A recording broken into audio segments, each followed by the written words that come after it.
কবি হিমাংশু দেবনাথ। আমারও তো জন্ম মাগো 12ই জানুয়ারি।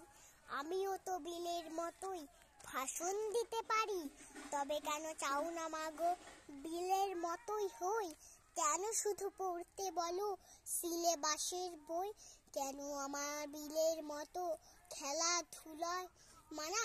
মানুষ হওয়ার মানে শুধুই কম্পিউটার জানা? কেন আমায় হতে হবে বিশাল বড় লোক? তোমরা কেন চাও না খোকা শুধুই মানুষ হোক? বিল গেটসের তুলনা দাও বিলের কেন নয়? সবার মতো তোমাদেরও কি গরিব হওয়ার ভয়? মাইনে দিয়ে কিনছো তোমার সফল হওয়ার শিক্ষা। বলতে পারো কোথায় পাবো মানুষ হওয়ার দীক্ষা? আমার হিরো বিল গেটস নয়, আমার হিরো বিলে। আমার ভিতর বাজছে নতুন বিবেক তিলে তিলে। তোমরা যারা ছুটবে ছোট ধরতে টাকার ফানুস, তোমরা বড় লোক হয়েও আমি না হয় মানুষ। নমস্কার।